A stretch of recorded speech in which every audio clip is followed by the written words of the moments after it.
Hi friends, எல்லோரும் எப்படி இருக்கீங்க? இன்றைக்கி இந்த வீடியோவில் நம்ம பச்சை முந்திரி கிரேவி தாங்க பார்க்க போகிறோம். எப்படி செய்கிறதுன்னு சொல்கிறேன், வாங்க வீடியோக்குள்ளே போகலாம். ஃபஸ்ட்டு பச்சை முந்திரியை இது மாதிரி உரித்து எடுத்துக்கணும். அதுக்கப்புறம் நல்லா கொதிக்கிற தண்ணியில் போட்டு கொஞ்சம் நேரம் கொதிக்க விட்டுட்டு இது மாதிரி வடிகட்டி எடுத்துக்கோங்க. அதுக்கப்புறம் அது மேலே இருக்கிற தோலை ரிமூவ் பண்ணிடுங்க. அவ்வளோதான், நம்மளுக்கு இப்போது முந்திரி ரெடி ஆகிடுச்சு. இப்போது கிரேவிக்கு தேவையான பொருள்லாம் என்னென்னு பார்த்துடலாம். ஃபஸ்ட்டு ஒரு வெங்காயம், அப்புறம் பொடியாக நறுக்கின பச்சை மிளகா, தக்காளி, பூண்டு, கருவேப்பிலை, கொத்தமல்லிங்க. அடுப்பில் இருப்பு சட்டி வச்சுக்கோங்க. எண்ணெய் காய்ஞ்ச உடனே பட்டை, கிராம்பு, பிரிஞ்சி இலை எல்லாம் சேர்த்துக்கோங்க. அது கொஞ்சம் பட்டை கொஞ்சம் வெடிக்குங்க, தள்ளி நின்றுக்குங்க. அதுக்கப்புறம் வெங்காயம், கருவேப்பிலை சேர்த்துக்கோங்க. அது வெங்காயம் கொஞ்சம் நல்லா கோல்டன் ப்ரௌனாக வதங்கணும், அதனால் கொஞ்சம் வதக்கி விட்டுக்கோங்க. கொஞ்சம் அடுப்பை ஸ்லிம்லேயே வச்சு வதக்கிக்கோங்க. அதுக்கப்புறம் பூண்டு சேர்த்துக்கோங்க.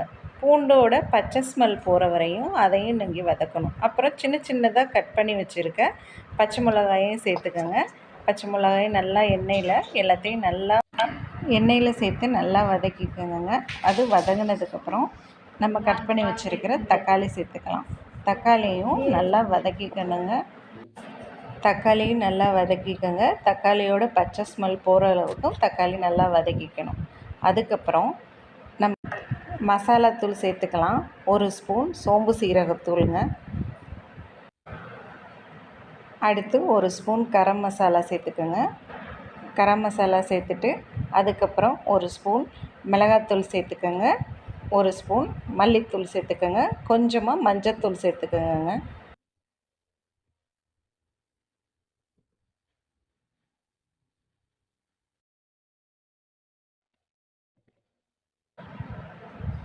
தேவையான அளவு உப்பு சேர்த்துக்கோங்க. அதுக்கப்புறம் நல்லா கிண்டி விட்டுக்கோங்க.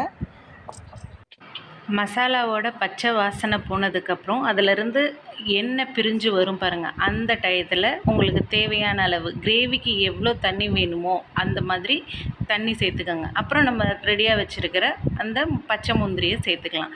நல்லா கொதிக்கட்டும். கொஞ்சோண்டு கொத்தமல்லி இலை தூவி கொஞ்சம் நேரம் வேகட்டும். நல்லா அதையும் ஒரு தடவை கிண்டி விட்டுட்டு வச்சுருங்க. இப்போ பாருங்கள், நம்மளுக்கு அந்த குழம்புலேருந்து கிரேவிலேருந்து எண்ணெய் பிரிஞ்சு வந்துருச்சு.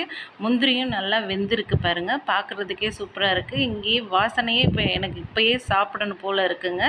ரெடி. இந்த வீடியோ பிடிச்சிருந்தா என்னோடய சேனலை சப்ஸ்கிரைப் பண்ணுங்கள், லைக் பண்ணுங்கள், ஷேர் பண்ணுங்கள். மீண்டும் ஒரு வீடியோவில் உங்களை சந்திக்கிறேன். பை.